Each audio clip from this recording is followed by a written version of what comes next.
Sais-tu que certaines de tes croyances limitent ta capacité à aller de l'avant parce que tu n'as pas confiance en toi et suffisamment d'estime de toi à cause de cela. Tu es une femme qui a vaincu ton passé de souffrance, de violence, de traumatisme. Tu souhaites t'épanouir, prouver que tu vaux plus et mieux que ce que tu vis actuellement. Tu voudrais créer ta vie idéale, celle avec laquelle tu te sens le plus aligné. Cependant, tu souffres d'un manque d'estime de toi. Tu n'oses pas te lancer pour diverses raisons. Sais-tu que cela impacte ton succès? Pour l'atteindre, il faut que tu aies un état d'esprit positif et que tu augmentes ta confiance en toi en changeant complètement ton système de croyances. Mais d'abord, il faut en prendre conscience. On l'avait déjà vu dans un post précédent. Pour pouvoir booster ton estime de toi. Voici quelques pistes dans cette vidéo. Je suis Corinne Capunda d'ABC Corinne Conseil Coaching, conseillère en communication et coach en mieux-être auprès de femmes qui, comme toi, sont en survivance dans leur vie actuelle et qui veulent reprendre leur vie en main, en créant leur vie idéale, leur résilience. Pour les aider, je les accompagne en leur apportant les outils qui leur sont nécessaires afin d'atteindre cet objectif. Quelles sont les croyances qui nous empêchent d'avancer, qui t'empêchent d'avancer? Moi-même, j'en ai eu dans le passé, quand j'étais très jeune, et qu'à 17 ans, j'ai été mariée et j'ai eu très rapidement des enfants. Donc, je n'ai pas travaillé parce que c'était pas dans la coutume de la famille de mon conjoint que les femmes travaillent. Donc, je n'ai pas travaillé, j'avais arrêté mes études sur un premier échec, celui de ne pas avoir réussi mon bac. Et quelques années après, je me suis retrouvée démunie totalement, ayant tout perdu. Et il ne me restait que mes enfants et moi-même. On s'est retrouvés à la rue, j'ai été SDF comme on dit, hein, et j'ai dû reprendre un travail alimentaire. Mais aux yeux de ma propre famille, qui était assez aisée, j'étais pas le bon exemple. J'étais la deuxième de la fratrie, j'avais encore 4 frères et sœurs derrière moi. Je n'étais pas le bon exemple, celui qu'il fallait nommer. J'étais celle qui avait échoué, celle qui n'avait pas su tenir le rang de la famille, celle qui avait été rétrogradée, celle qui était incapable de devenir une fonctionnaire tout simplement, une bourgeoise, celle qui n'était pas, qui avait tout foutu en l'air de sa vie. Et en fait, j'étais dérangeante. À partir de là, déjà que petite, ça n'a pas été facile d'être à la place où j'étais, mais à partir de là, ce genre de réaction, ça a creusé en moi un manque de confiance plus flagrant et la perte totale de l'estime de moi.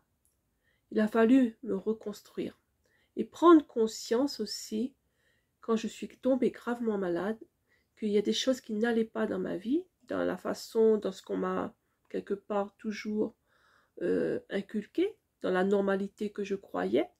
Et à partir de là, j'ai commencé un travail sur moi. Dans ce travail sur moi, j'ai pris conscience de mes croyances limitantes. Et aujourd'hui, je voudrais te partager quelles sont quelques-unes de ces croyances limitantes qui peuvent t'empêcher de t'épanouir, prendre ta vie en main, passer à l'action tout simplement, pour changer.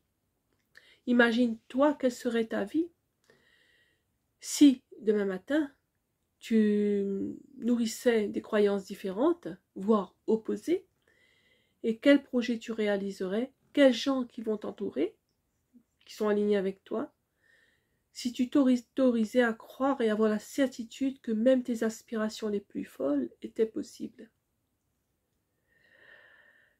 Alors, je vais te donner quelques-unes de mes croyances et des croyances que tu retrouves normalement un petit peu chez des personnes qui sont comme toi ou qui ont été comme moi et qui sont en ce moment au creux de la vague et qui aimeraient pouvoir reprendre leur vie en main.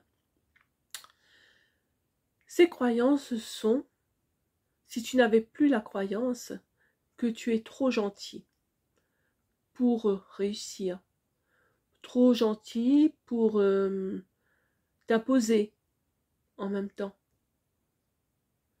Si tu n'avais plus la croyance que tu es incapable d'aller de l'avant parce que tes parents te l'ont rabâché durant toute ton enfance, et que tu es incapable aussi de reprendre tes études, de sauter le pas pour faire en sorte d'être indépendante financièrement.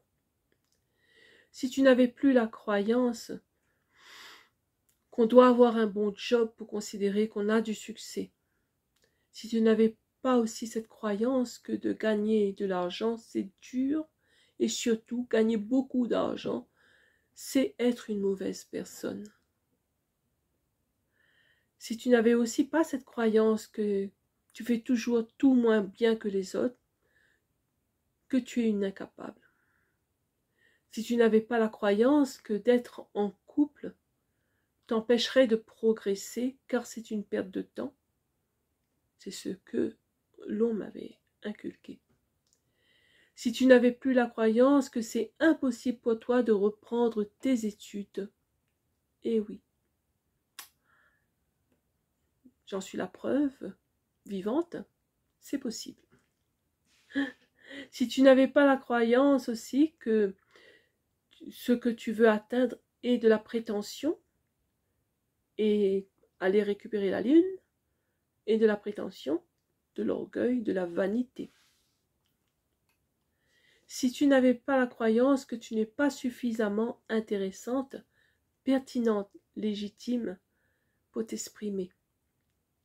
Si tu n'avais plus cette croyance qu'il est trop tard pour changer de voie, quel que soit ton âge. Et si tu n'avais surtout plus la croyance que faire confiance, te faire confiance, s'investir et t'investir dans une relation, que ce soit amicale, amoureuse ou professionnelle, signifie toujours être déçu, souffrir et être trahi par la suite. Voilà quelques-unes des croyances qui ont jalonné ma vie jusqu'à ma prise de conscience. Et voilà quelques-unes des croyances que je voudrais partager avec toi, que je voulais partager avec toi. À toi maintenant de prendre une feuille, un stylo, au calme, de faire une introspection sur toi-même pour voir quelles sont tes croyances que tu crois qui sont en toi actuellement et qui te bloquent. Voilà. Et quelles sont celles que tu aimerais avoir, que tu penses avoir, pouvoir inculquer, implanter en toi. Pour cela, il y a aussi un exercice que tu peux faire. C'est qu'auprès de toutes tes croyances limitantes, tu mets une deuxième colonne et que tu mets une croyance qui est le contraire, une croyance positive. Et que tu relis ça régulièrement pour bien l'imprégner en toi. Toute femme mérite d'être sa meilleure amie et non pas sa pire ennemie. Sa meilleure amie, celle qui la connaît mieux et lui reste fidèle. Toute femme est une guerrière courageuse, capable de s'en sortir, capable de faire résilience, qui possède en elle une forte capacité de changement, une puissance insoupçonnée. Une puissance qui va soulever les montagnes. Une capacité de résilience.